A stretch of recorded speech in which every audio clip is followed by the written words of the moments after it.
Hello everyone, welcome to the channel C S law inside. मेरा नाम है Ayush Kumar Ghosh, short में तुम मुझे AKG बोल सकते हो। आज हम लोग करने वाले एक इम्पॉर्टेंट चैप्टर लिमिटेशन एक्ट 1963।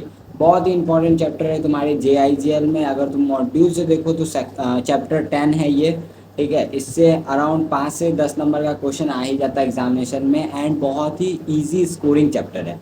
पिछले अटैम्प्ट में ये जो जून 2025 में हुआ है उसमें भी 5 नंबर का एक क्वेश्चन इसमें आया है, वो भी मैं तुम्हें इसी वीडियो में करवाऊंगा या तुम्हें होमवर्क दूंगा। ठीक है, वीडियो स्टार्ट करते हैं, ज़्यादा टाइम वेस्ट नहीं करता हूँ। एंड चैनल पे नए हो, सब्सक्राइब नहीं किया तो भाई बहुत कुछ चैनल पे आने वाला है, तो सब्सक्राइब कर लो। वीडियो अच्छा लगे तो लाइक करना, ज़्यादा से ज़्यादा वीडियो को शेयर करो। मैं अपने नोट्स से करवाने वाला हूँ। ये नोट्स मैं तुम्हें दे दूंगा, नीचे टेलीग्राम का लिंक होगा, वहाँ ग्रुप पे ज्वाइन हो जाओ।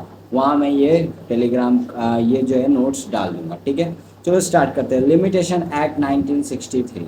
अभी तक जितने एक्ट्स तुमने पढ़ा है वो मेनली कंपनी, नेगोशिएबल इंस्ट्रूमेंट, इन्हीं के रिलेटेड पढ़ा है। ये एक नया एक्ट तुम सीखने वाले हो। कोई भी एक्ट स्टार्ट करने से पहले मैं बताता हूँ उस एक्ट के आने का पर्पस, उसका ऑब्जेक्टिव, वो एक्ट आया क्यों। यहाँ पर लिमिटेशन एक्ट का मतलब क्या है, ये एक्ट किस पे लगता है। ठीक है, तो ये समझने के लिए हमें थोड़ा एक एग्जाम्पल से मुझे समझाना होगा। तो वो एग्जाम्पल मैं देता हूँ। लेट सपोज तुम मेरे पास आए, ठीक है, एंड तुम मेरे पास आकर बोले कि भैया थोड़े से पैसे की ज़रूरत है, मैं आपको रिटर्न कर दूंगा, मेरे को थोड़े से पैसे दे दीजिए। ठीक है, तो मैंने तुम्हें 10,000 रुपये दे दिए। ठीक है, जितने पैसे तुमने मांगे उतने पैसे मैंने तुम्हें दे दिए। 3-4 दिन तुमने एक टाइम बोला था, लेट सपोज तुमने बोला 1 महीना में मैं रिटर्न कर दूंगा। 1 महीना बाद मैं जब तुम्हारे पास गया कि तुम्हारा काम हो गया, अब मेरे को मेरे पैसे रिटर्न कर दो। तुम बोले भाई तुम है कौन, मैं तो पहचानता भी नहीं तुम्हें, कैसे पैसे। मतलब तुमने साफ मुंह पे मना कर दिया, नहीं दे रहा पैसे, जा जो करना है कर ले। इस सिचुएशन में मेरे पास क्या ऑप्शन है। मैंने तुम्हें उधार दिया था, तुमने उधार देने से मना कर दिया, तो मैं क्या करूँगा, मैं सीधा कोर्ट चला जाऊँगा। कोर्ट जाकर बोलूँगा कि इस आदमी ने मेरे से इतने पैसे उधार लिए थे एंड अब ये मुझे वापस नहीं कर रहा है। तो कोर्ट क्या मेरा मदद करेगा? The answer is yes. Court, मेरे पास कोर्ट में जाने का राइट है। ठीक है, मेरे पास कोर्ट में जाने का राइट है, और कोर्ट मेरा मदद भी करेगा, मेरा हेल्प भी करेगा, और तुमको समन भेजेगा, तुमको बुलाएगा और बोलेगा कि हाँ आजा और इसके पैसे वापस कर, पैसा रिकवर करने में मदद करेगा। ठीक है, क्या ये नॉर्मल सा बात है? तुम लोग बोलोगे ये तो सबको पता है, ये लिमिटेशन से कैसे कनेक्ट कर रहा है। अभी देखो कैसे कनेक्ट करता है। मेरे पास राइट है कि मैं कोर्ट में जा सकता हूँ, कोर्ट की मदद ले सकता हूँ पैसा रिकवर करवाने में। लॉ मेरे को प्रोटेक्ट करेगा, ये लॉ ने बोला। लिमिटेशन एक्ट 1963 ये आता है और ये बोलता है कि देख, ये जो तेरे पास राइट है ना कोर्ट में जाने का, ये राइट वैलिड है। ठीक है, ये तू जा सकता है, बट ये एक लिमिटेड टाइम के लिए है। मैंने क्या बोला कि ये जो मेरे पास राइट है कि मैं कोर्ट की मदद ले सकता हूँ, मैं कोर्ट जा सकता हूँ, ये राइट मेरा पूरा लाइफ टाइम के लिए नहीं है, एक लिमिटेड पीरियड के लिए है। इतने के अंदर मैं कोर्ट जाऊंगा तो मेरे को कोर्ट मदद करेगा, नहीं तो कोर्ट मदद नहीं करेगा। वो जो टाइम है ना, उस टाइम को ही हम लोग बोलते हैं लिमिटेशन पीरियड। और वही लिमिटेशन पीरियड देता कौन है? Limitation act. आई होप कि तुम्हें समझ में आ गया। मैं इन शॉर्ट समराइज कर देता हूँ। अगर मान लो मैंने तुम्हें उधार दिया और तुम मेरे को उधार अब चुकाने से मना कर रहे हो, तो मेरा राइट है कि मैं कोर्ट जाऊंगा, तुम्हारे ऊपर केस करूंगा, कोर्ट मेरा मदद करेगा और क्या करेगा, तुमसे मेरे को पैसे दिलवाएगा। ठीक है, मेरा पैसा रिकवर करवाएगा, लीगली मैं रिकवर करूंगा। ठीक है, लेकिन लिमिटेशन एक्ट क्या बोलता है कि मेरा जो राइट है ना कोर्ट में जाने का और कोर्ट का मदद लेकर लीगली तुमसे पैसे रिकवर करने का, वो लाइफ टाइम के लिए नहीं है। मेरे को एक पार्टिकुलर ईयर दिया गया है, पार्टिकुलर टाइम दिया गया है, इस टाइम के अंदर मेरे को कोर्ट जाना होगा। उस टाइम खत्म होने के बाद मैं कोर्ट अगर चला भी जाऊंगा ना, कोर्ट मेरा मदद नहीं करने वाला है। यानी मेरा राइट टू एक्सरसाइज का एक पार्टिकुलर लिमिटेशन टाइम है, उसी लिमिटेशन टाइम को लिमिटेशन पीरियड बोलते हैं, और वो पीरियड खत्म अगर हो गया तो फिर लॉ मेरे को प्रोटेक्ट नहीं करने वाला है। That is limitation act 1963। ठीक है, अब यहाँ पे मैंने एक एग्जाम्पल दिया हुआ है, वो देखो, जो मैंने अभी एग्जाम्पल तुम्हें दिया वही सेम एग्जाम्पल है, मैंने यहाँ नोट्स में लिख के रखा हुआ है। ये देखो, ये AKG है, मैंने नेहा को 10,000 रुपये लोन दिया। नेहा को क्या करना चाहिए था, मेरे को वापस उधार चुका देना चाहिए था, बट उसने चुकाने से मना कर दिया। तो देखो मेरे पास जो राइट है ना रिकवर करने का 10,000 रुपीज़ लीगली बोले तो कोर्ट जाकर केस करके लीगली केस लड़कर पैसे रिकवर करने का जो मेरे पास राइट है वो सिर्फ 3 ईयर्स के लिए। ये जो 3 ईयर का जो पीरियड प्रिस्क्राइब्ड है ना, यही लिमिटेशन पीरियड है, यही लिमिटेशन एक्ट 1963 बोलता है कि हर एक चीज़ का एक एक टाइम दिया गया है, उस टाइम के अंदर अगर तुम वो चीज़ करते हो तो तुम्हें लॉ मदद करने वाला है, कोर्ट प्रोटेक्ट करने वाला है, कोर्ट हेल्प करने वाला है। उस टाइम के बाहर वो टाइम ख़त्म हो जाए, उस टाइम के ख़त्म होने के बाद तुम कोर्ट जाते हो तो कोर्ट तुम्हारी मदद नहीं करने वाला है, लॉ तुमको प्रोटेक्ट नहीं करेगा। यही बोलता है लिमिटेशन एक्ट 1963। अब देखो, मान लो तुमने अभी तक किसी को उधार दिया है, ठीक है, एंड 3 साल होने को हैं। 3 साल जो है, ये मैं अपने से एग्जाम्पल नहीं ले रहा हूँ, ये 3 साल रियल के हैं, ये 3 साल लिमिटेशन पीरियड ही है कि अगर किसी ने किसी को डेप्ट दिया है तो उस डेप्ट को रिकवर करने का टाइम जो है ना वो 3 साल है लीगली। अगर 3 साल के अंदर तुमने जिसे उधार दिया, अगर तुमने उसे पैसे नहीं लिए और फिर कोर्ट में केस भी नहीं किया, तो भैया 3 साल के बाद तुम कोर्ट में जाकर उससे पैसे का डिमांड नहीं कर सकते हो। लीगली तो तुम्हारे पास राइट खत्म हो जाता है पैसे लेने का, कोर्ट में जाकर केस करने का। तो 3 साल का टाइम है यहाँ पर, ये 3 साल जो पीरियड प्रिस्क्राइब्ड है इसी को लिमिटेशन पीरियड बोलते हैं। ठीक है, इंट्रोडक्शन आई होप कि तुम्हें समझ में आ गया होगा, जो भी था इंट्रोडक्शन में ही था, ज़्यादा कुछ उसके बाद है नहीं इस एक्ट में। ठीक है, चलो स्टार्ट करते हैं। ठीक है, इंट्रोडक्शन खत्म हो गया। ये एक्ट ना एक कॉन्सेप्ट के ऊपर बना हुआ है। क्या है वो कॉन्सेप्ट? विजिलेंटबियस नॉन डॉर्मेंटबियस जूरिया सबवेनियन। ये क्या बोलता है? Law will help vigilant not negligent. देखो इस एक्ट के आने का एक ही पर्पस था। ठीक है, लॉ क्या चाहता है कि तुम नेग्लिजिएंट मत बन जाओ। मतलब होता है ना कि लोगों को राइट दिया गया है तो लोग सोचते हैं अरे यार करेंगे ना परफॉर्म, इतना राइट है, एक्सरसाइज कभी भी कर लेंगे। तो लॉ का यहाँ पे कहना सिंपल है कि अगर हमने तुम्हें राइट दिया है तो तुमको उसे एग्जैक्ट टाइम पर परफॉर्म करना होगा। ये नहीं कि मान लो तुम 20 साल पहले किसी को 20 रुपया दिए थे एंड अभी तुम आकर बोल रहे हो 20 साल बाद कि मैंने उसे 20 रुपये दिए थे। इंटरेस्ट विंटरेस्ट लगा के इन्फ्लेशन वगैरह जोड़कर अब हो जाते हैं 3,000 रुपये। उसको बोलिए कि मेरे को 3,000 रुपये वापस करने। लॉ तुम्हारी मदद नहीं करने वाला है। लॉ का कहना सिंपल है, डेप्ट के केस में तुम्हारे पास 3 साल है। 3 साल अगर तुम 3 साल के अंदर अंदर कोर्ट आ जाते हो, कोर्ट तुम्हारा मदद करेगा पैसा रिकवर करवाने में, नहीं तो भैया कोर्ट तुम्हारा कोई हेल्प नहीं करने वाला है। ठीक है, those who are sleeping let them sleep. जो सो रहे हैं उनको सोने दो। एक फेमस कहावत भी है, जो सोता है वो खोता है। बस वही वाला बात है यहाँ पर। तुम्हें राइट मिला है तो उस राइट को एक्सरसाइज करना है सही टाइम पर। ठीक है, एक फेमस केस लॉ भी हुआ है इसमें, Bombay dining and MFG company limited versus state of Bombay. इस केस में डिसाइड क्या हुआ था वो मैं बताता हूँ, देखो। और ये सेक्शन 27 भी यहाँ पर कनेक्ट हो रहा है, एक इंपॉर्टेंट सेक्शन है, देख लो कैसे। लिमिटेशन पीरियड जब एक्सपायर्ड हो जाता है तो तुम्हारा जो कोर्ट में जाने का राइट है वो खत्म हो जाता है। 3 साल अगर खत्म हो गए तो चौथा साल तुम कोर्ट जा ही नहीं सकते। तो लिमिटेशन पीरियड जैसे ही एक्सपायर्ड हुआ तुम्हारा कोर्ट में जाने का राइट खत्म हो गया, लेकिन राइट टू रिसीव अमाउंट अभी भी वैलिड ही रहेगा। क्या मैंने बोला? लेट सपोज बहुत लोगों को लिमिटेशन एक्ट के बारे में पता ही नहीं है। मैंने किसी को उधार दिया, 3 साल खत्म हो गए। 3 साल के बाद मेरे को पता चलता है कि यार अब तो मैं उस पर केस कर ही नहीं सकता क्योंकि लिमिटेशन पीरियड खत्म हो गया।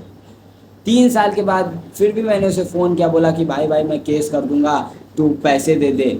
जिसको मैंने बोला सामने वाले को लिमिटेशन एक्ट के बारे में पता ही नहीं है। तो वो भाई डरे डरे क्या हुआ, 3 साल खत्म होने के बाद मतलब चौथे साल वो मेरे को आकर अमाउंट दे गया, पैसे दे गया। तो क्या मैं वहाँ पर पैसे एक्सेप्ट नहीं करूँगा ये बोल के कि नहीं भाई अब तो मैं ये एक्सेप्ट कर ही नहीं सकता, मतलब लिमिटेशन पीरियड एक्सपायर हो चुका है, अब ये पैसे मेरे नहीं हैं, क्या ये सब मैं बोलूँगा? बिल्कुल नहीं भाई, पैसे मेरे हैं, हक के पैसे हैं मेरे, मैंने उसे दिए थे, तो फिर मैं पैसे अभी भी रिसीव कर सकता हूँ, उसे एक्सेप्ट कर सकता हूँ अगर सामने वाला पार्टी मेरे को दे रहा है तो। लिमिटेशन पीरियड ख़त्म होने का मतलब है कि तुम्हारा कोर्ट में जाने का राइट ख़त्म हो गया है, ये नहीं है कि तुम्हारा पैसा रिसीव करने का ही राइट खत्म हो गया, ये नहीं है, कोर्ट में जाने का राइट तुम्हारे पास अब नहीं है 3 सालों बाद इस मैटर को लेके, इस डेप्ट को लेकर, ठीक है, कोई दिक्कत यहाँ पर नहीं है। यही यहाँ पर फेमस केस लॉ भी हुआ है, ये सेक्शन 27। इंट्रोडक्शन वाला पार्ट में इतना ही है, एंड मैं बता देता हूँ लिमिटेशन एक्ट पूरे इंडिया पे एप्लीकेबल है। चलो आगे बढ़ते हैं। सेक्शन 3, ये बहुत ही इंपॉर्टेंट सेक्शन है, बहुत ही छोटा पिद्दू सा सेक्शन है। वो ये सेक्शन सिंपल एक बात बोलता है कि तुम कोर्ट जाओगे ना तो कोर्ट का लायबिलिटी है कि वो कोई भी ऐसा केस एक्सेप्ट ही नहीं करेगा जो टाइम बैरिड हो चुका है।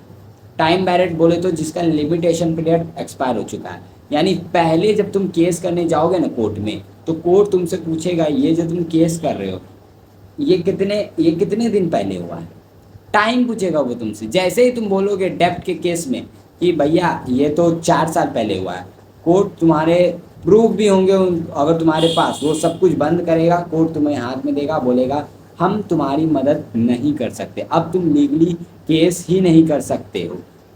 सेक्शन 3 यही बोलता है कि कोर्ट का लायबिलिटी है कि वो प्रोसीड नहीं करेगा कोई भी सूट, अपील, एप्लीकेशन, कुछ भी जो टाइम बैरिड हो चुका है। तुम इवन लॉयर के पास भी जाओगे ना, एडवोकेट के पास जाओगे कि मेरे को केस करना है, तो लॉयर एडवोकेट भी पहला क्वेश्चन यही तुमसे पूछेगा कि कितने साल पहले का है टाइम, वो टाइम देखेगा। अगर वो देखेगा कि लिमिटेशन पीरियड एक्सपायर हो चुका है तब तो भैया वो बोलेगा कि इसमें कुछ नहीं हो सकता, आप घर जाइए, ठीक है।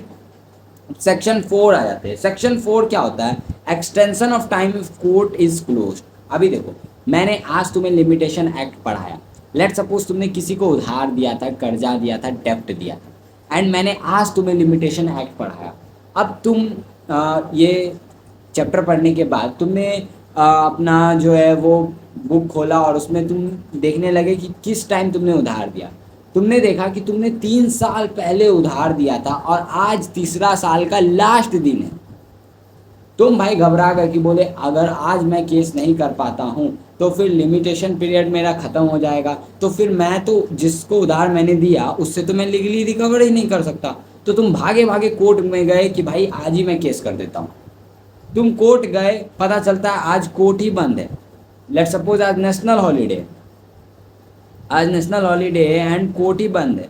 तुम भाई मायूस हो गए, तुमने बोला, तुम मायूस हो गए कि अब तो हम उस पर केस ही नहीं कर सकते, लीगली उससे रिकवर कर ही नहीं सकते। तो ये बात को लॉ मेकर ने समझा और लॉ मेकर ने सेक्शन 4 डाला। सेक्शन 4 क्या बोलता है? क्योंकि देखो लिमिटेशन एक्ट के बारे में सबको पता होता नहीं है, अभी मैंने तुम्हें बताया तो फिर तुम्हें पता चल रहा है। तो देखो सेक्शन 4 बोलता है कि लिमिटेशन पीरियड का आज लास्ट दिन है, लेट सपोज आज तीसरा साल का अंतिम दिन है और आज कोर्ट बंद है, तो तुम्हें एक्सटेंशन मिल जाएगा। हाँ, अगर कोर्ट बंद है और तीसरा साल का लास्ट दिन है तो जिस दिन नेक्स्ट वर्किंग डे, जिस दिन कोर्ट खुलेगा उस दिन का एक्सटेंशन तुम्हें मिल गया, तुम उस दिन भी जाकर केस कर सकते, ठीक है। सेक्शन 4 यही बात बोलता है। अब सबसे इंपॉर्टेंट सेक्शन है सेक्शन 5, एंड इस पे इंपॉर्टेंट डॉक्ट्रिन भी है और उसी पर क्वेश्चन आया था एग्जामिनेशन में। सेक्शन 5 पढ़ने से पहले तुम्हें 2 टर्म्स अच्छे से पता होना चाहिए। वो 2 टर्म है क्या? देखो, सबसे पहला है, एक टर्म है सूट और दूसरा टर्म है अपील। सूट और अपील के बीच में डिफरेंस क्या है? तो देखो, जब तुम कोर्ट पहली सॉरी जब तुम कोर्ट फर्स्ट टाइम जाते हो ना, फर्स्ट टाइम जा रहे हो कोई केस लेकर कि मेरे साथ ये हो गया, ये हो गया, तो इसको हम लोग सूट बोलते हैं। जब तुम कोर्ट फर्स्ट टाइम जाते हो, ठीक है। वहीं अगर तुम देखो, कोर्ट तुम गए, कोर्ट ने अपना डिसीजन दिया, केस चला, केस का डिसीजन आया, तुमको ये डिसीजन पसंद नहीं आया, तुमको ये डिसीजन पसंद ही नहीं आया, तुमने क्या किया, इस डिसीजन को चैलेंज कर दिया। लोग करते भी हैं, इस डिसीजन के अगेंस्ट तुमने इस डिसीजन को चैलेंज कर दिया, तो ये जो तुम चैलेंज कर रहे हो ना, इसको हम लोग अपील बोलते हैं। समझ में आया सूट और अपील के बीच में डिफरेंस? शूट हुआ तुम डायरेक्टली पहली बार कोर्ट में जाकर केस कर रहे हो, वहीं अपील में क्या होता है, तुम कोर्ट के डिसीजन को चैलेंज कर रहे हो। कोई दिक्कत यहाँ पर नहीं है। अब देखो, सूट करने का मेनली टाइम जो होता है ना, लिमिटेशन पीरियड जो होता है वो मेनली 3 से 12 साल होता है। डिफरेंट डिफरेंट चीज़ के लिए डिफरेंट डिफरेंट होता है। जैसे कि अभी मैंने तुम्हें डेप्ट के लिए बताया, डेप्ट के लिए लिमिटेशन पीरियड कितना लॉ ने दिया है, 3 साल। ठीक है, इसी तरह 3 से 12 साल तक बहुत डिफरेंट डिफरेंट चीज़ के लिए लिमिटेशन पीरियड होता है। अभी नीचे लिस्ट भी है कि किस पीरियड के लिए कितना लिमिटेशन पीरियड है, किस ट्रांजैक्शन के लिए, वो तुम्हें याद भी करना होगा, तो वो मैं आगे बताऊंगा। अभी बस समझ लो कि मेनली 3 साल से 12 साल तक का टाइम रहता है। डिफरेंट चीज़ों के लिए डिफरेंट डिफरेंट हो सकते हैं, जैसे डेप्ट के केस में 3 साल। वहीं अपील करने का ना, अपील करने के लिए टाइम कम मिलता है, यानी डिसीजन, कोर्ट के डिसीजन को फिर से चैलेंज करने के लिए लोगों के पास टाइम कम रहता है। मेनली मैक्सिमम देखो तो 6 महीने का टाइम, उससे ज़्यादा नहीं देता है कोर्ट अपने डिसीजन को चैलेंज करने का टाइम। जैसे एक एग्जांपल है, हाई कोर्ट ने अगर डेथ पेनल्टी दे दिया तो तुम्हारे पास सिर्फ 30 दिन का टाइम है इस डेथ पेनल्टी वाले डिसीजन को चैलेंज करने का, यानी अपील फाइल करने का। तो यहाँ पर कम टाइम मिलता है अपील के केस में, और सूट के केस में तुम्हें 3 से 12 साल तक का टाइम मिल जाता है। अब आ जाते हैं सेक्शन 5। देखो सेक्शन 5 क्या बोलता है, डॉक्ट्रिन ऑफ सफिशिएंट काउज। यानी अगर तुम हाई कोर्ट को सेटिस्फाई, हाई कोर्ट में जाकर तुम ये प्रूफ कर दोगे कि मैं लेट हुआ क्योंकि मेरे पास एक वैलिड रीज़न है लेट होने का। मतलब मान लो, लेट सपोज तुम्हारा लिमिटेशन पीरियड एक्सपायर हो गया, एंड लिमिटेशन पीरियड एक्सपायर होने के बाद तुम कोर्ट गए, तो कोर्ट तो बोलेगा कि भाई हम नहीं एक्सेप्ट कर सकते केस। बट तुम अगर कोर्ट में जाकर ये प्रूफ कर देते हो, ये सेटिस्फाई कर देते हो कोर्ट को कि मैं जो लेट हुआ क्योंकि मेरे ऊपर एक बुरा, मतलब लेट सपोज मैं लेट हुआ क्योंकि मैं किसी बुरी मुसीबत में फंस चुका था या बड़े प्रॉब्लम में फंस चुका था, तुम ऐसा अगर प्रूफ कर दोगे कोर्ट को, और कोर्ट सेटिस्फाई हो जाएगा कि हाँ बेचारे की गलती नहीं है, इसके साथ बुरा हुआ है इसलिए ये लिमिटेशन पीरियड में नहीं आ पाया, तो कोर्ट तुम्हें एक्सटेंशन दे देगा। बट यहाँ पर एक बात ध्यान रखना, सूट के केस में ये अवेलेबल नहीं है, ये सिर्फ अपील के केस में डॉक्ट्रिन ऑफ सफिशिएंट काउज लगता है। अब तुम पूछोगे कि सिर्फ अपील के केस में ये एक्सटेंशन क्यों मिल रहा है हमें, सूट के केस में क्यों नहीं मिल रहा? तो देखो, मैंने पहले भी अभी तुम्हें 2 मिनट पहले बताया कि सूट में लोगों को टाइम ज़्यादा मिलता है, 3 साल, 5 साल, 6 साल, इवन 12 साल तक का टाइम मिलता है सूट के केस में। और अपील के केस में तुम्हें कम टाइम मिलता है, 6 महीना मैक्सिमम मिल गया तो बहुत हो गया। तो मान लो अगर तुम्हें कोई बीमारी हो गया या तुम कोई बुरा चीज़ में फंस गए, बड़े प्रॉब्लम में फंस चुके हो, तो वो तुम 3 साल 12 साल के लिए नहीं फंसोगे, तुम्हारे पास इनफ टाइम होगा कि तुम उस प्रॉब्लम से निकलने के बाद लिमिटेशन पीरियड के अंदर ही केस कर सकते हो।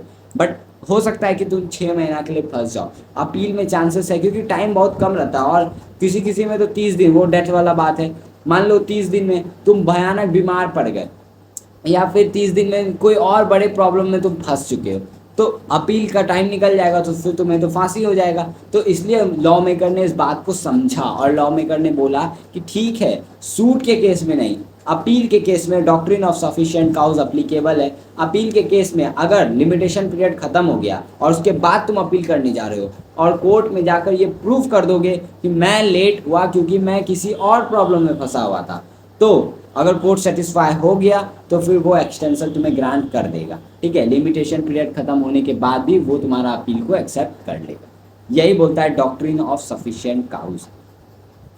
अब ये जो सफिशिएंट काउज के जो ग्राउंड्स हैं, मतलब कौन कौन से ग्राउंड सफिशिएंट काउज माने जाएंगे, कौन कौन से ग्राउंड में कोर्ट बोलेगा कि नहीं भाई ये जेन्युइन है, कोई दिक्कत नहीं है, ये अगर इसका हम लोग अपील एक्सेप्ट कर लेते हैं लिमिटेशन पीरियड एक्सपायर होने के बाद भी। तो ऐसे कौन कौन से ग्राउंड है वो आगे अभी लिस्ट बने हुए हो, वो ग्राउंड में बताऊंगा। एंड एक इम्पॉर्टेंट बात, ये ग्राउंड डाइफर करते हैं, यानी situation to situation, person to person. हो सकता है कोई पर्सन किसी और चीज़ में फंस चुका है, तो वो कोर्ट डिसाइड करेगा कि हाँ हम इसको सफिशिएंट ग्राउंड मानेंगे या नहीं मानेंगे एक्सटेंशन के लिए। ठीक है, एक बात और यह ध्यान रखना, सफिशिएंट काउज जो है ना, डिस्क्रिटनी पावर है कोर्ट का, इसको हम लोग एज अ राइट क्लेम नहीं कर सकते। ये डिसाइड हुआ था एक केस लॉ में करियामल वर्सेस मथुमा दास के बीच में। यानी यहाँ इसमें केस लॉ है, जेआईजीएल में तो वो केस लॉ पढ़ने होंगे, साथ साथ इंपॉर्टेंट तो बिल्कुल पढ़ने होंगे। इस केस लॉ में हुआ क्या था, एक इंसान गया और कोर्ट में जाकर बोला कि मैं अपील करने आया हूँ कोर्ट के डिसीजन को, लिमिटेशन पीरियड एक्सपायर हो चुका है, लेकिन मेरे पास वैलिड ग्राउंड्स हैं, सफिशिएंट काउज है कि मैं इस प्रॉब्लम में फंस गया था, तो इसलिए मैं लेट आया, तो आप मेरा एक्सेप्ट करिए एप्लीकेशन। कोर्ट ने बोला कि हम जो तू रीज़न दे रहा है उसको हम सफिशिएंट काउज नहीं मानते, हम तुम्हारा अपील को एक्सेप्ट नहीं कर सकते क्योंकि ये लिमिटेशन एक्ट एक्सपायर हो चुका है। तो भाई ये लड़ने लगा, तो फिर कोर्ट ने बोला कि देख, लिमिटेशन पीरियड एक्सपायर होने के बाद जब तुम अपील करने आते हो तो और तुम एविडेंस दे रहे हो कि हम क्यों लेट हुए, तुम उसका सफिशिएंट रीज़न दे रहे हो, तो वो सफिशिएंट काउज है या नहीं है वो कोर्ट डिसाइड करेगा। तुम्हारे पास राइट नहीं है कि तुम ज़बरदस्ती कोर्ट से अपील के लिए एक्सटेंशन लोगे, नहीं, कोर्ट का अगर मन होगा, कोर्ट सेटिस्फाई हो गया तो वो तुम्हें एक्सटेंशन देगा, नहीं हुआ तो फिर वो एक्सटेंशन नहीं देगा। ये टोटली कोर्ट के हाथ में, कोर्ट का पावर है, तुम्हारा यहाँ कोई राइट नहीं है, ठीक है। यही डिसाइड हुआ था इस केस लॉ में। फिर एक और केस लॉ हुआ है गौरी शंकर वर्सेस काशीनाथ। इस केस लॉ में क्या हुआ, 4 दिन एक इंसान को हाई फीवर था, वो बेड पे रहा, इसको सफिशिएंट काउज माना गया है। कोर्ट ने बोला है कि हाँ ये सफिशिएंट काउज है, हम तुम्हें एक्सटेंशन प्रोवाइड कर रहे हैं। अब तुम बोलोगे कि 30 दिन 4 दिन एक्सटेंशन कैसे मिल गया, किसी में ना सिर्फ 10 दिन का टाइम रहता है अपील फाइल करने का। कोर्ट के अगेंस्ट अगर तुमको फाइल करना है तो 10 दिन का टाइम होता है अपील फाइल करने का, तो उसमें 4 दिन बेचारे को फीवर ही था, तो उसमें कोर्ट ने बोला कि हाँ सफिशिएंट रीज़न है, सफिशिएंट काउज है, हम एक्सटेंशन प्रोवाइड कर देंगे।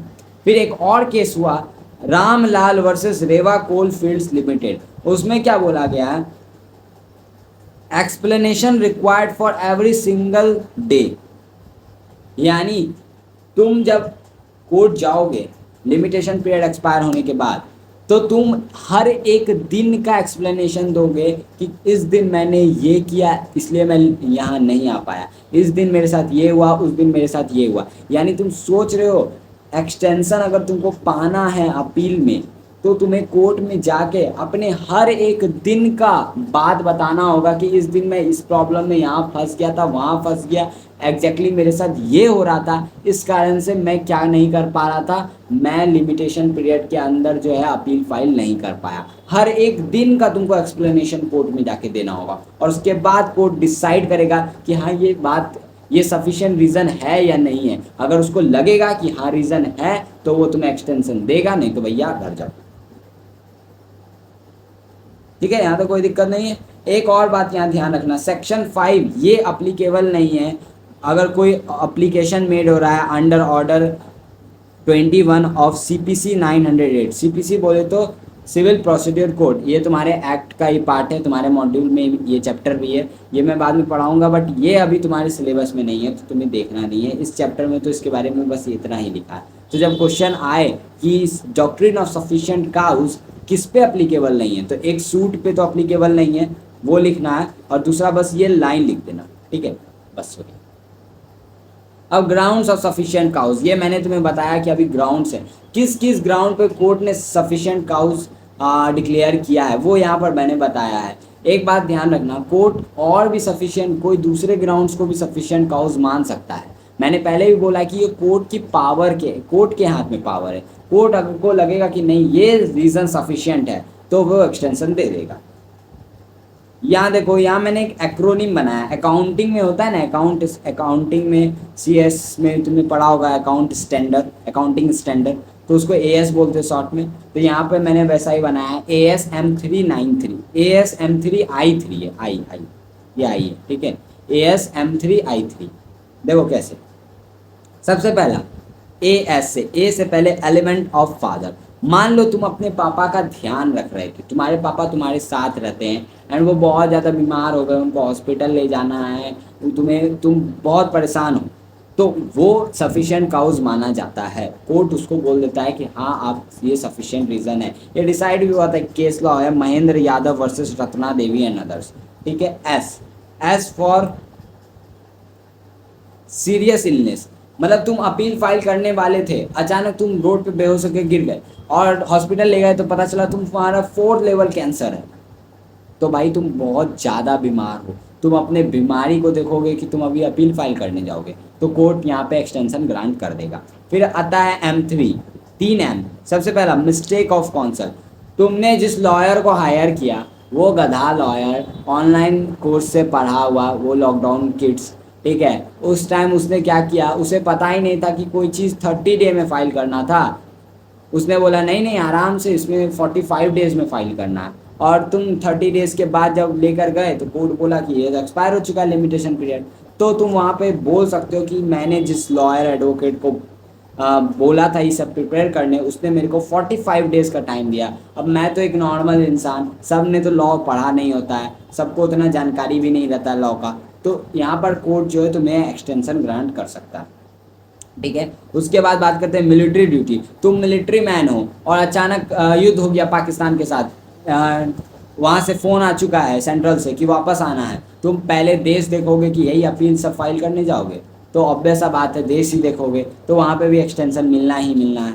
और लास्ट है wrong practice of high court which mislead. High court में ही कुछ रॉन्ग प्रैक्टिस हो रहा है जिससे तुम मिसलीड हो गए कि 30 दिन है कि 45 डेज है, और उस चक्कर में लिमिटेशन पीरियड एक्सपायर हो गया, तो तुम्हें एक्सटेंशन मिल जाएगा। उसके बाद I3, 3 I है यहाँ पर।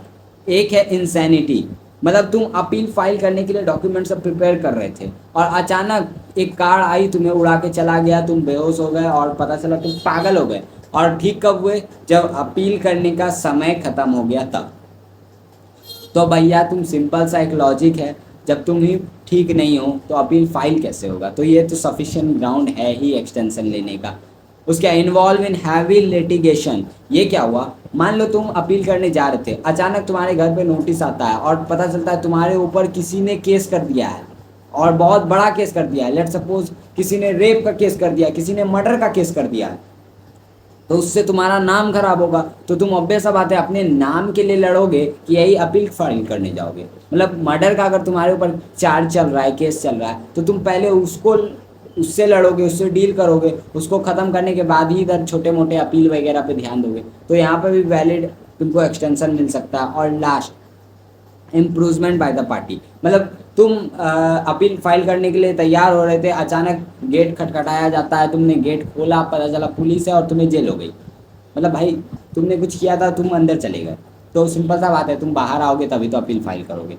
तो ये सब वैलिड ग्राउंड है सफिशिएंट काउज के। क्वेश्चन आ सकता है what are the reason, what are the grounds for sufficient cause, तो यहाँ पे एक चीज़ याद रखना, AS M3I3। ठीक है। अब आ जाते हैं सेक्शन 6। सेक्शन 6 क्या बोलता है, देखो सेक्शन 6 एक एग्जांपल से मैं समझाता हूँ। देखो ये है मिस्टर एक्स, ठीक है, इसने 1 लाख का लोन दिया था मिस्टर जेड को 1 दिसंबर 2024 को, और मिस्टर जेड ने बोला था कि मैं इसे 31 दिसंबर 2024 को रीपे कर दूंगा, मैं इसे लौटा दूंगा, नॉर्मल सा, ठीक है। अब मान लो मिस्टर एक्स मर जाता है 30 दिसंबर 2024 को, यानी ठीक एक दिन पहले मर जाता है, जिस दिन उसको पैसे मिलने थे उससे एक दिन पहले ही वो मर जाता है। नॉर्मली लिमिटेशन पीरियड कब से स्टार्ट होगा, 1 जनवरी 2025 से लेकर 31 दिसंबर 2027 तक। ये मैंने कैसे निकाला, देखो सिंपल सा बात है, लिमिटेशन पीरियड स्टार्ट तब होता है जिस दिन जो पैसा जिससे तुमको लेना है वो पैसे देने से मना कर दे या ड्यू डेट पे पैसा ना दे। तो यहाँ देखो 31 दिसंबर 2024 को अगर मिस्टर जेड पैसे नहीं देता तो 1 जनवरी से मिस्टर एक्स के पास राइट आ जाता है कोर्ट में जाकर केस करके रिकवर करने का। क्या मैं सही बोल रहा हूँ? 31 दिसंबर को ड्यू डेट है, उस दिन पैसे नहीं मिले तो क्या नेक्स्ट डे से लिमिटेशन पीरियड स्टार्ट हो जाएगा कोर्ट में जाने के लिए? हाँ, स्टार्ट हो जाएगा। और ये 3 साल का केस है, डेप्ट का केस है। तो डेप्थ में 3 साल का केस होता है, तो यहाँ 2027 तक चलना है, 31 दिसंबर 2027। बट यहाँ हुआ क्या, मिस्टर एक्स ड्यू डेट से पहले ही मर गए, मतलब लिमिटेशन पीरियड तो छोड़ो, ड्यू डेट आने से पहले ही मर चुके हैं। तो ड्यू डेट में कोई इंसान था नहीं, मिस्टर एक्स थे नहीं, तो मिस्टर जेड ने पैसे भी नहीं दिए। अब भाई किसको देगा पैसे? उसने बोला अब तो ये मर गया भाई, पैसे किससे देना है, छोड़ो बाहर में जाए पैसे। इसने पैसे दिए नहीं। क्वेश्चन ये आता है, क्या 1 जनवरी से लिमिटेशन पीरियड स्टार्ट होगा? और एक बात और मैं बता देता हूँ, मिस्टर एक्स का और कोई नहीं है, सिर्फ उसका एक बेटा है जिसका एज है 16 ईयर। मेरा क्वेश्चन क्या है, सिंपल है, क्या लिमिटेशन पीरियड स्टार्ट होगा 1 जनवरी से? 30 तारीख को उनका डेथ हो चुका है। अगर तुम्हारा आंसर है नो, तो तुम्हारा आंसर बिल्कुल सही। सेक्शन 6 यही बात बोलता है। आ जाओ ऊपर। मान लो एक पर्सन है जिसके पास राइट टू स्यू है, मतलब एक इंसान है जिसके पास राइट है केस करने का, और उसको कोई लीगल डिसेबिलिटी आ जाता है, यानी मान लो वो पागल हो जाता है या फिर वो मर जाता है और उसका बेटा माइनर है, माइनर केस नहीं कर सकता, तो लिमिटेशन पीरियड स्टार्ट नहीं होगा जब तक कि डिसेबिलिटी खत्म ना हो जाए। इस केस में मिस्टर एक्स के पास राइट था केस करने का, मिस्टर एक्स के पास राइट था केस करने का, मिस्टर एक्स मर गया, इसका डेथ हो गया, तो इसका जो राइट है वो ट्रांसफर हो गया सन को। ऑब्वियस सा बात है, जो पिताजी का राइट है वो मर गए, तो फिर उसके राइट का ट्रांसफर किसको होगा? बेटे को होगा, बेटे को हो गया। लेकिन बेटा तो माइनर है भाई, माइनर है तो माइनर तो केस ही नहीं कर सकता। तो लिमिटेशन पीरियड स्टार्ट नहीं होगा जब तक कि माइनर बेटा मेजर ना हो जाए। जिस दिन ये मेजर हो गया, 18 साल का हो गया, उस दिन ये केस फाइल करेगा, उस दिन से लिमिटेशन पीरियड स्टार्ट हो जाएगा 3 साल के लिए। समझ में आया मैंने क्या बोला? कि अगर एक इंसान है, अब चलो मरा नहीं, मैंने डेथ, चलो डेथ छोड़ो हटाओ, मान लो 30 तारीख को इस मिस्टर एक्स मरा नहीं, कार से जा रहा था, उसका एक्सीडेंट हो गया,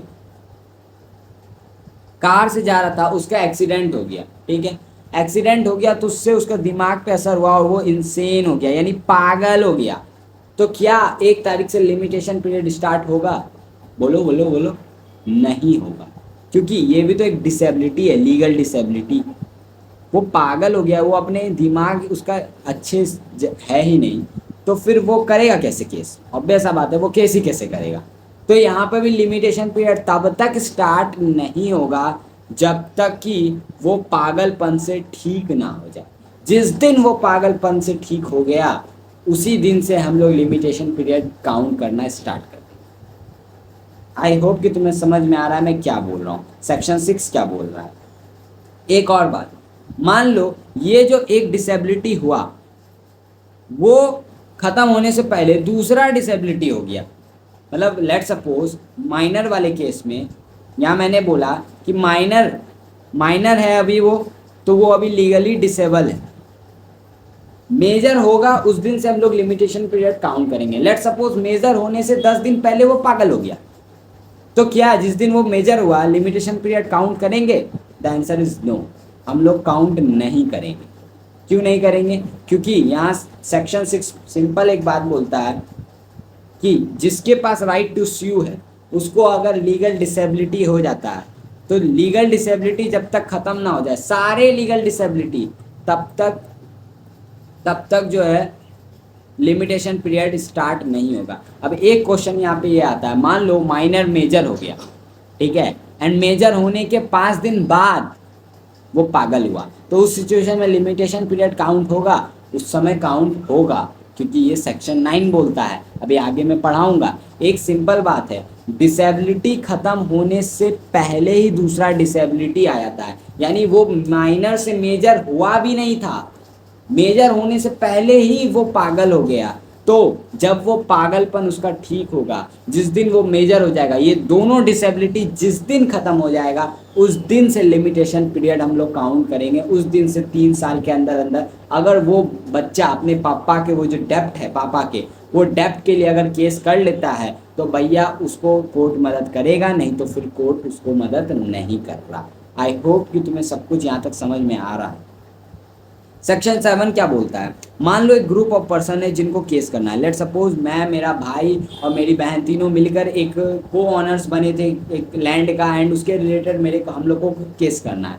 अब मान लो हम सब डिसेबल हो गए, यानी लेट सपोज हम लोग तीनों पागल हो चुके हैं, तो उस सिचुएशन में लिमिटेशन पीरियड तो स्टार्ट होगा ही नहीं, क्योंकि ये हमने ऊपर ही पढ़ा है सेक्शन 6 में कि अगर कोई भी इंसान लीगली डिसेबल हो जाता है तो जब तक डिसेबिलिटी खत्म ना हो जाए तब तक हम लोग क्या कर सकते हैं, हम लोग वो केस नहीं कर सकते, तो लिमिटेशन पीरियड काउंट भी नहीं कर सकते, स्टार्ट भी नहीं होगा। लेकिन कब स्टार्ट होगा, जब हम में से कोई भी एक ठीक हो जाए। हम तीनों पागल हो गए थे एक टाइम पे, हम में से सिर्फ मैं ठीक हुआ, वो दोनों अभी भी पागल है, मैं ठीक हो चुका हूँ, तो क्या लिमिटेशन पीरियड काउंट होगा, स्टार्ट हो जाएगा। मतलब हाँ, मैं अब केस करूँगा और मैं उन दोनों के बिहाफ पे भी केस करूँगा। अगर मैं नहीं कर पाता केस तो भैया हम तीनों का जो राइट है वो ख़त्म हो जाएगा, यानी हम तीनों को एक ही टाइम मिला है, एक ही लिमिटेशन पीरियड मिला है। हम में से जो भी पहले ठीक हो गया, जिस दिन ठीक हुआ उस दिन से लिमिटेशन पीरियड हम लोग काउंट करेंगे। ठीक है, अब एक और क्वेश्चन यहाँ पे आता है 7 में ही। मान लो मैं ठीक हूँ, मेरा भाई ठीक है, मेरी बहन पागल हो गई। मैं ठीक हूँ, मेरा भाई ठीक है, मेरी बहन पागल हो गई, यानी हम लोग में 3-4 आदमी थे जिसमें से 2 अभी भी ठीक हैं, डिसेबल नहीं हुए हैं, और 2 डिसेबल हो गए। तो उस सिचुएशन में क्या लिमिटेशन पीरियड स्टार्ट होना है? नॉर्मली लिमिटेशन पीरियड स्टार्ट होगा। क्यों? क्योंकि भाई जो आदमी ठीक है वो सूट करेगा, बस। सेक्शन 8 ये ना थोड़ा सेक्शन 7 और 6 के पावर्स को लिमिट करता है, कंट्रोल करता है। कैसे? सेक्शन 6 और 7 क्या बोलता है कि देख, अगर किसी इंसान को लिमिटेशन पीरियड स्टार्ट होने से पहले ही डिसेबिलिटी हो जाता है तो लिमिटेशन पीरियड स्टार्ट नहीं होगा जब तक कि वो डिसेबिलिटी ख़त्म ना हो जाए। तो जिस दिन उसका डिसेबिलिटी ख़त्म होगा उस दिन से लिमिटेशन पीरियड स्टार्ट हो जाएगा। कोर्ट बोलता है ये सब तो ठीक है, लेकिन जिस दिन डिसेबिलिटी ख़त्म होगा उस दिन से लिमिटेशन पीरियड कितना साल चलेगा? तो मैक्सिमम 3 ईयर्स। अब तुम बोलोगे कि हाँ ऐसे भी तो 3 ईयर्स ही चल रहा है, तो देखो मैं बताता हूँ। डेब्ट के केस में 3 साल है, लेकिन एडवर्स पोजेशन यानी किसी के घर पे अगर तुम कब्जा कर लेते हो तो उस पर केस करने का टाइम 12 साल है। तो यहाँ पर डेब्ट के केस में अगर किसी को लीगल डिसेबिलिटी हो जाता है और डिसेबिलिटी ठीक होने के बाद उसका लिमिटेशन पीरियड स्टार्ट होता है तो उसको 3 साल मिलेगा। एडवर्स पोजीशन के केस में भी 3 ही साल मिलेंगे, ये 12 साल अब नहीं मिलेगा। यानी लीगल डिसेबिलिटी ख़त्म होने के बाद तुम जब भी ठीक होगे तो लिमिटेशन पीरियड जो स्टार्ट होगा ना, भले ही वो 12 साल का क्यों ना हो, लिमिटेशन पीरियड तुम्हें मिलता हो पहले। नॉर्मली अगर देखो तो लिमिटेशन पीरियड तुम्हें 12 साल का मिलता, लेकिन क्योंकि तुम लीगली डिसेबल हो चुके हो और उसके जब भी ठीक होगे तो जब भी ठीक होगे उसके बाद से तुम्हारे पास सिर्फ 3 ही साल है, यानी तुम्हारा लिमिटेशन पीरियड 12 से कम होकर 3 पे आ गया। सेक्शन 8 यही बात बोलता है। अब सेक्शन 9 पे आ जाओ। सेक्शन 9 जो है ना 6 का एक्सेप्शन है, वो कैसे देखो। सेक्शन 6 क्या बोलता है, लिमिटेशन पीरियड स्टार्ट होने से पहले अगर कोई डिसेबिलिटी आ जाता है तो उस सिचुएशन में लिमिटेशन पीरियड स्टार्ट ही नहीं होगा। बट व्हाट हैपेंस अगर लिमिटेशन पीरियड स्टार्ट होने के बाद लीगल डिसेबिलिटी आता है। यहाँ एग्जांपल मैंने दिया हुआ है, मिस्टर एक्स 30 दिसंबर को मर रहा था, यानी लिमिटेशन पीरियड आने से पहले ही लीगल डिसेबिलिटी आ गया था, तो उस समय तो लिमिटेशन पीरियड स्टार्ट ही नहीं हुआ। लेकिन व्हाट, जब मिस्टर एक्स 30 दिसंबर को ना मर के 10 जनवरी 2025 को मर रहा है, लिमिटेशन पीरियड 1 जनवरी से ऑलरेडी स्टार्ट हो चुका है। स्टार्ट होने के बाद मिस्टर एक्स मर रहा है, तो लिमिटेशन पीरियड 1 जनवरी से स्टार्ट ऑलरेडी हो चुका है, तो जो हो गया तो भैया हो गया। सेक्शन 9 यही बोलता है कि एक बार लिमिटेशन पीरियड स्टार्ट हो गया तो भाई सब्सिक्वेंट डिसेबिलिटी ना उसको रोक नहीं सकता। तुम उसके बाद मर जाओ, पागल हो जाओ, कोई फर्क नहीं पड़ता। लिमिटेशन पीरियड स्टार्ट हो गया तो भैया हो गया, वो रुकेगा नहीं। स्टार्ट होने से पहले अगर डिसेबिलिटी आ जाता है तो लिमिटेशन पीरियड स्टार्ट ही नहीं होगा जब तक तुम ठीक नहीं हो जाओ। लेकिन अगर लिमिटेशन पीरियड स्टार्ट हो गया उसके बाद तुम्हारा दिमाग भी क्यों ना खराब हो जाए, उसको रोक नहीं सकता कोई, ठीक है, ये अपना टाइम से चलेगा। अब आ जाए सेक्शन 12। सेक्शन 12 बोलता है लिमिटेशन जो पीरियड है इसको काउंट कैसे करेंगे। तो देखो क्या क्या एक्सक्लूड करना है वो इसमें लिखा हुआ है। सबसे पहले जो फर्स्ट डे जिस दिन पीरियड स्टार्ट होना है उस दिन को काउंट नहीं करना, उसके नेक्स्ट डे से काउंट करना है। जैसे मेरे केस में 1 जनवरी को स्टार्ट होना था लिमिटेशन पीरियड, हम लोग काउंटिंग 2 जनवरी से करेंगे, ठीक है। फिर मान लो कोर्ट ने कोई जजमेंट दिया और तुमको उसके अगेंस्ट में अपील फाइल करना है। मैंने अपील में अभी सेक्शन 5 में इतना देर में बोल के आया हूँ। तो जिस दिन कोर्ट ने जजमेंट दिया है उस दिन को भी काउंट नहीं करना है लिमिटेशन पीरियड में, ठीक है। उसके बाद कोर्ट को ना टाइम लगता है certified copy of judgment available करवाने के लिए। मतलब कोर्ट ने जो ऑर्डर दिया उसका एक कॉपी कोर्ट तैयार करके तुम्हें देता है, वो कॉपी तुम्हें ज़रूरत होता है अपील फाइल करने के लिए। तो वो कॉपी जब तक तुम्हें कोर्ट नहीं देगा तब तक तुम अपील कैसे फाइल करोगे। तो ऑब्वियस सा बात है जब कोर्ट टाइम ले रहा है तुम्हें कॉपी प्रोवाइड करने में, जो कॉपी अवेलेबल करवाने में जितना भी कोर्ट ने टाइम लिया है वो टाइम लिमिटेशन पीरियड में काउंट नहीं होगा। लेकिन अगर तुमने डिले किया है, तुम्हारा नेग्लिजेंस है, तो वो इंक्लूड होगा। मतलब मान लो कोर्ट ने फ़ोन किया, 1 तारीख को जजमेंट आया, वो तो काउंट नहीं करना। फिर 5 तारीख को कोर्ट ने फ़ोन करके मेरे को इन्फॉर्म कर दिया कि आपका कॉपी तैयार है, आप आके ले जाइए। अब तुम गए ही नहीं, तुम 10 तारीख तक गए ही नहीं, तो तुम्हारी गलती। 5 तारीख तक काउंट नहीं होगा क्योंकि उसने कोर्ट ने टाइम लिया। 6 तारीख से लिमिटेशन पीरियड में काउंट होगा। वो जो 5 दिन तुमने लेट किया ना, वो 5 दिन लिमिटेशन पीरियड में काउंट होगा, ठीक है। सेक्शन 13 क्या बोलता है, देखो मान लो तुम्हारे पास पैसे ही नहीं है, भाई मैं गरीब, पैसे ही नहीं है और तुमको कोई केस करना है। तो उस सिचुएशन में ना कोर्ट को एक एप्लीकेशन दिया जाता है। एप्लीकेशन दिया जाता है कि कोर्ट उसको ग्रांट कर दे कि वो एज ए इंडिजेंट पर्सन है। इंडिजेंट पर्सन वैसे पर्सन होते हैं जिनको कोर्ट केस करने में पैसे नहीं लगते। अगर वो कोर्ट केस जीत जाते हैं तो जो जीता हुआ अमाउंट है उससे कोर्ट की फ़ी भर देते हैं, ठीक है। यानी जो मेनली गरीब होते हैं जिनके पास पैसे नहीं होते वो अप्लाई करते हैं कोर्ट को कि हमें as a indigent person permission दे दीजिए, तो फिर हम लोग केस करेंगे। अगर जीत गए तो फिर जो कोर्ट का फ़ी है मेनली 10,000 रुपये होता है वो हम दे देंगे। तो कोर्ट को मैंने एप्लीकेशन दिया और कोर्ट ने 3 महीने में एप्लीकेशन एक्सेप्ट किया या हो सकता है रिजेक्ट कर दिया।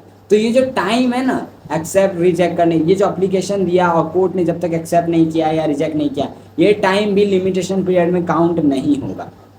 इसको भी लिमिटेशन पीरियड में काउंट नहीं करते हम लोग। सेक्शन 14 बोलता है मान लो एक पर्सन को केस करना था, उसने कोई दूसरे रॉन्ग कोर्ट में केस कर दिया और वहाँ टाइम वेस्ट हो गया, तो उस सिचुएशन में भी लिमिटेशन पीरियड काउंट नहीं होगा जो टाइम तुमने रॉन्ग कोर्ट में केस करके किया है। बस कंडीशन होना चाहिए तुमने गुड फेथ में, ड्यू डिलिजेंस में, विदाउट डिले, जैसे तुम्हें पता चला तुमने सही कोर्ट में केस फाइल कर दिया। सेक्शन 15 बात करता है कुछ स्पेसिफिक केसेस कुछ स्पेसिफिक केसेस जिसमें लिमिटेशन पीरियड काउंट नहीं करना है। सबसे पहला, मान लो कोर्ट ने इंजेक्शन ऑर्डर फाइल कर दिया, यानी तुम्हें स्टॉप कर दिया कि तुम अभी केस फाइल नहीं कर सकते। जब कोर्ट ने स्टॉप किया है तो भैया कैसा लिमिटेशन पीरियड, यहाँ पे लिमिटेशन पीरियड काउंट नहीं होगा जब तक कोर्ट मेरे को अलाउ नहीं करता, ठीक है। और जिस दिन कोर्ट का ऑर्डर आया और जिस दिन ये इंजेक्शन ऑर्डर का लास्ट दिन है, जिस दिन तक मैं केस फाइल नहीं कर सकता, वो दोनों भी लिमिटेशन पीरियड में काउंट नहीं होंगे। अब मान लो एक गवर्नमेंट ऑफिसर है, उस पर अगर तुमको केस करना है ना तो उसको 2 मंथ का नोटिस, 2 महीने पहले नोटिस देना पड़ता है। ये सिविल प्रोसीड्यूर कोड में लिखा हुआ है कि अगर किसी एक गवर्नमेंट ऑफिसर पे तुमको केस करना है तो उसको 2 महीने पहले नोटिस देना होता है। तो लिमिटेशन पीरियड काउंट नहीं होगा। ये जो 2 महीना है ना, ये लिमिटेशन पीरियड में काउंट नहीं होगा। इन 2 महीने को छोड़कर लिमिटेशन पीरियड हम लोग आगे काउंट करेंगे।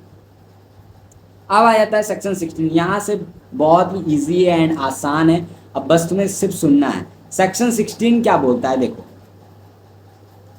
अगर मिस्टर एक्स डाइड हो जाता है before right to sue arises, ये मैंने अभी पहले भी बताया एग्जाम्पल में भी, मिस्टर एक्स राइट जो है उसको शू करने का वो आना कब था, 1 जनवरी से। 1 जनवरी आने से पहले ही अगर वो मर जाता है तो लिमिटेशन पीरियड स्टार्ट तभी होगा जब उसका लीगल रिप्रेजेंटेटिव एग्जिस्टेंस में आ जाए, जो भी उसका लीगल रिप्रेजेंटेटिव है। सेक्शन 17 बोलता है कि लिमिटेशन पीरियड स्टार्ट होगा ऑन डिस्कवरी ऑफ फ्रॉड और डिस्कवर विथ रीजनेबल डिलीजेंस। मान लो लेट सपोज तुम्हारे साथ कुछ फ्रॉड हुआ और तुम्हें पता ही नहीं है, 3 साल बाद तुम्हें पता चलता है मेरे साथ तो फ्रॉड हुआ है, तो जिस दिन तुम्हें पता चला ना उस दिन से लिमिटेशन पीरियड स्टार्ट होगा, जिस दिन फ्रॉड हुआ उस दिन से नहीं। तो अगर तुम्हारे साथ मान लो 4-5 साल पहले फ्रॉड हुआ, 5 साल बाद तुम्हें पता चल रहा मेरे साथ फ्रॉड हुआ, तो भैया इस सिचुएशन में तो अगर फ्रॉड जिस दिन हुआ उस दिन से लिमिटेशन डे काउंट करेंगे तब तो भैया तुम्हारा लिमिटेशन पीरियड एक्सपायर हो गया होगा। तो इसलिए कोर्ट ने बोला है यहाँ पे, लॉ ने, कि जिस दिन तुम्हें पता चलेगा कि मेरे साथ फ्रॉड हुआ है, या उस दिन जिस दिन रिजनेबल डिलीजेंस, यानी तुम चाहते तो पता कर सकते थे कि तुम्हारे साथ फ्रॉड हुआ है बट तुमने नेग्लिजिएंट बिहेव किया, तुम पता ही नहीं कर पाए, उस दिन से हम लोग लिमिटेशन पीरियड काउंट करेंगे। एंड अगर वो एक्सपायर हो चुका है तब भैया तुम केस नहीं कर सकते। सेक्शन 18 ये बहुत ही इंपॉर्टेंट सेक्शन है और ये कनेक्ट होता है पता है किससे? डेप्ट वाले मेरे एग्जाम्पल से। मैंने बोला था डेप्ट पे केस करने का टाइम पता है कितना है? 3 साल। लेट सपोज मैंने एगो को उधार दिया था एंड मैंने पढ़ा लिमिटेशन एक्ट के बारे में कि भाई 3 साल के अंदर अंदर अगर मैं उस पर केस नहीं करता हूँ तो मैं लीगली रिकवर ही नहीं कर पाऊंगा। तो मैं छठ से गया उसके पास जिसको मैंने उधार दिया और मैंने उसको बोला कि भाई देख पैसे दे मेरे। उसने बोला भाई देख अभी थोड़ा दिक्कत है, मैं 1 साल में लौटा दूंगा। अब मेरे को तो पता है भाई कि 1 साल बाद, समझ रहे हो, यानी 3 साल ख़त्म हो जाएंगे, तो मैं इससे कोर्ट में जाके भी पैसे रिकवर नहीं कर सकता हूँ। तो मैंने क्या बोला उसे कि देख भाई तू एक पेपर में मेरे को लिख के दे कि हाँ मैंने तुमसे उधार लिए हैं इतने रुपया एंड मैं तुम्हें दे दूंगा। एक इंसान अगर साइन करके राइटिंग में लिख कर एक्नॉलेज कर ले before expiry of limitation period, यानी लिमिटेशन पीरियड स्टार्ट होने से पहले ही एक इंसान लिख कर साइन कर दे और ये खाली एक्नॉलेज ही कर ले कि हाँ मैंने तुम्हारे पैसे लिए हैं, लिमिटेशन पीरियड स्टार्ट होने से पहले की बात बोल रहा हूँ, तो नया लिमिटेशन पीरियड स्टार्ट हो जाएगा जिस दिन ये एक्नॉलेजमेंट हुआ है। यानी लेट सपोज 3 साल रिकवर करने के लिए मैं 2 साल 1 महीना बचा, लास्ट 1 मंथ बचा है, मैं गया उसके पास, मैंने बोला तू मेरे को लिख के दे कि मैंने तेरे से पैसे लिए हैं, वो पेपर में लिख कर साइन कर दे। 1 महीना भी बचा है लिमिटेशन पीरियड एक्सपायर होने से, वो लिख कर साइन कर दे कि हाँ मैं तुम्हारे पैसे मैंने लिए हैं, तो वहाँ से नया लिमिटेशन पीरियड 3 साल का स्टार्ट हो जाएगा। हम लोग वहाँ से नया फ्रेश पीरियड काउंट करेंगे। तो ये एक बचने का तरीका है। अगर कोई तुमसे उधार लिया और तुम उस पर केस नहीं करना चाहते तो भाई उससे लिखवा लो, नया पीरियड स्टार्ट हो जाएगा। ये केस लॉ है V Pillai versus P Pillai में, ठीक है। फिर सेक्शन 19 क्या बोलता है? एक और बचने का तरीका है, एक इंसान अगर पार्ट पेमेंट कर दे before expiry of limitation period तो वहाँ से भी फ्रेश लिमिटेशन पीरियड स्टार्ट हो जाएगा। लेट सपोज मैंने नेहा को 10,000 रुपये दिए थे, 3 साल खत्म होने में आज लास्ट डे, मैं गया नेहा के पास भागे भागे, मैंने बोला एक्नॉलेज करके दे दे, उसने बोला मैं एक्नॉलेज नहीं करूँगी, ये ले 2,000 रुपया। जैसे ही मेरे को उसने पार्ट पेमेंट किया, 2,000 रुपये दिया, लिमिटेशन पीरियड एक्सपायर होने से पहले ही मेरे को अगर पैसे उसने दे दिए तो वहाँ से नया लिमिटेशन पीरियड 3 साल के लिए स्टार्ट हो जाएगा। वहाँ से हम लोग नेक्स्ट 3 इयर्स काउंट करेंगे। अब समझ में आया? तो इसलिए या तो पैसे ले लो या फिर उससे एक्नॉलेज करवा लो। सेक्शन 20 बात करता है कि ये जो एक्नॉलेजमेंट यहाँ मैंने बोला सेक्शन 18 में एक्नॉलेज करना है, यानी लिख कर साइन करके देना है। ये एक्नॉलेजमेंट कोई भी पर्सन कर सकता है, तुम्हारा एजेंट भी कर सकता है, तुमने जिसे पावर ऑफ अटॉर्नी दे के रखा है वो भी कर सकता है, और कोई जॉइंट ऑनर्स भी कर सकता है। फिर सेक्शन 25 ये बहुत इंपॉर्टेंट है, ये देखना, ठीक है। उससे पहले सेक्शन 24 देख लो कि जो लिमिटेशन पीरियड का काउंटिंग होगा, जैसे लिमिटेशन पीरियड लिखा है 90 डेज, तो भाई वो जॉर्जियन कैलेंडर के हिसाब से होगा। हिंदू में भी अलग अलग कैलेंडर्स होते हैं, तो यहाँ पे काउंट तुम्हें जॉर्जियन कैलेंडर ही यूज़ करना है। सेक्शन 25 ये तुम्हारा लास्ट सेक्शन है। ये क्या बोलता है? एक पर्सन अगर तुम्हारा कोई ज़मीन का पार्ट या तुम्हारा कोई भी चीज़, मतलब तुम्हारा कोई ज़मीन का पार्ट या तुम्हारा गली कुछ भी यूज़ कर रहा है ओपनली एंड कंटिन्यूसली 20 सालों तक के लिए, तो 20 साल के बाद उसका लीगल राइट हो जाता है उस चीज़ पर। तुम उसको 20 साल के बाद रोक ही नहीं सकते, फिर उसका हक बन जाता है। ये सेक्शन 25 बोलता है। मान लो एक इंसान है, जैसे कि मेरा घर के बगल में एक छोटी सी गली टाइप है, वो मेरे अंडर आता है, मेरे घर के अंडर आता है, मतलब मेरी ज़मीन है। एंड उसको कंटिन्यूसली एक अदर पर्सन, मेरा नाइबर, यूज़ कर रहा है एज अ पासेज, पास होने के लिए, पाथ के जैसा। तो अगर 20 साल तक वो ओपनली कंटिन्यूसली ऐसे यूज़ करता रहा और मैंने उसे रोका नहीं, तो 20 साल के बाद उसका लीगल राइट बन जाएगा उस पाथ पर, वहाँ पर वो हक से फिर जाएगा, फिर मैं 20 साल बाद उसको रोक नहीं सकता हूँ। यही गवर्नमेंट के केस में 30 साल है। यानी गवर्नमेंट का अगर कोई प्रॉपर्टी तुम यूज़ कर रहे हो तो 30 साल तक कंटिन्यूसली यूज़ कर रहे हो, गवर्नमेंट तुम्हें रोक नहीं रहा, 30 साल के बाद गवर्नमेंट अगर रोकने भी आए तो बोला भैया अब हमारा राइट है, जाइए कोर्ट में जाकर बात करिए।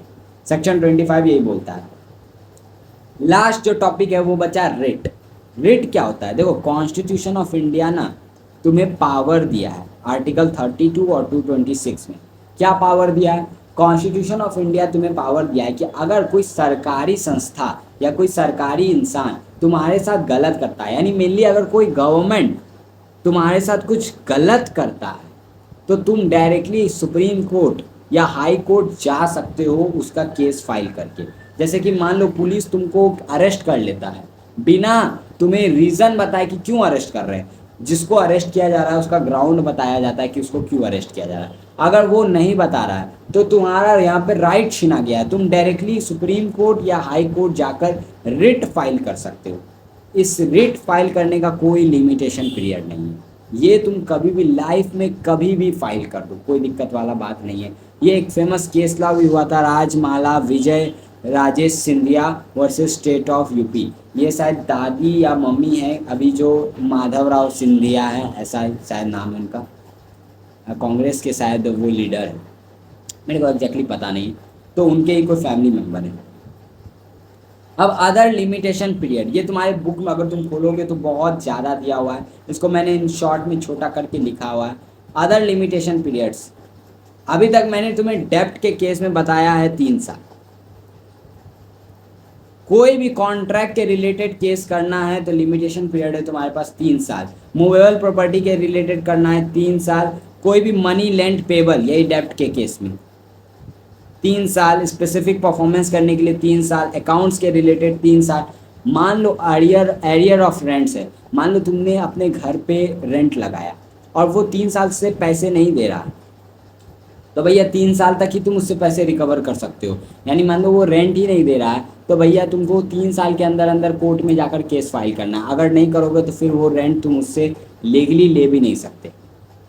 वेजेस का भी 3 ईयर्स है, ठीक है। Suit in respect of price of goods, hotel house restaurant, मान लो होटल हाउस कई रेस्टोरेंट गए तुम, वहाँ पे कोई प्राइस मतलब ज़्यादा ले रहे हैं वो लोग, तो तुम केस करने का तुम्हारे पास टाइम बस 3 साल है। 3 साल में अगर तुमने नहीं किया तो फिर लिमिटेशन पीरियड स्टार्ट हो जाएगा, ठीक है।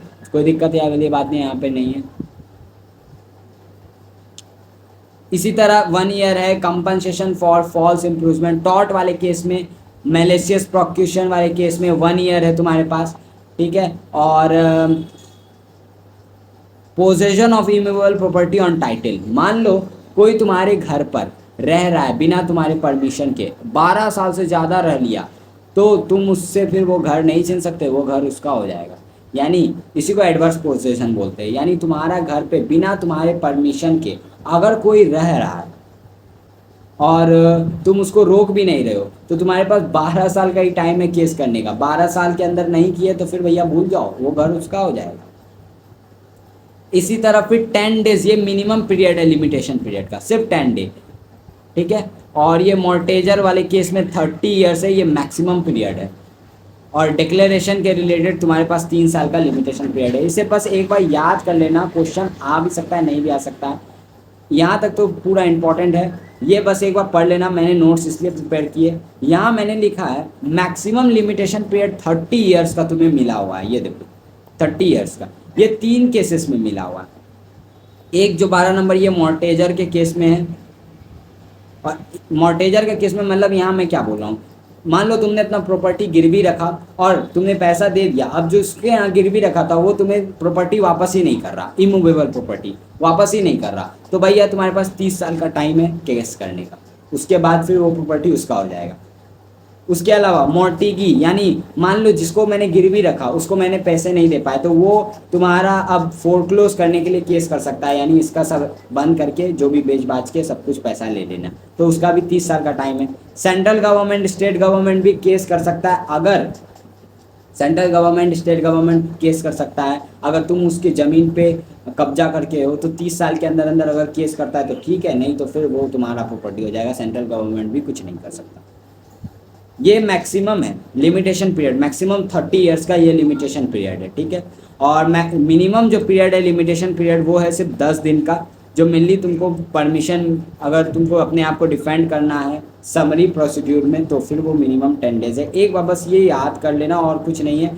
एंड मैंने पूरा कॉन्सेप्ट पढ़ा करवा दिया, लिमिटेशन पीरियड, लिमिटेशन एक्ट खत्म हो चुका है। एक क्वेश्चन जो एग्जामिनेशन में आया था, डिफाइन सफिशिएंट काउज, ठीक है, ये क्वेश्चन तुम खुद से लिखोगे राइटिंग, ये मैं तुम्हें होमवर्क दे रहा हूँ। अब देखो अगर तुम नहीं लिखोगे फिर तो तुम्हारा लॉस है कि तुम लिख नहीं पा रहे हो, तो ये तुम्हें लिखना है राइटिंग में। अब ये मेरे को तुम दे सकते हो चेक करने के लिए, नीचे इंस्टाग्राम है वहाँ पे पर्सनली भी भेज सकते हो, टेलीग्राम का ग्रुप है वहाँ ग्रुप पे भी भेज सकते हो, इन्हें तो इस वीडियो के कमेंट सेक्शन में भी लिख सकते हो। लिखना तुम्हारा ड्यूटी है, मेरा काम था बोलना। मिलते हैं नेक्स्ट वीडियो में, तब तक के लिए tata bye bye, all the best. I hope कि अच्छा लगा हो, अच्छा लगे तो कमेंट करना। बाय बाय, बस पढ़ते रहो, ऑल द बेस्ट।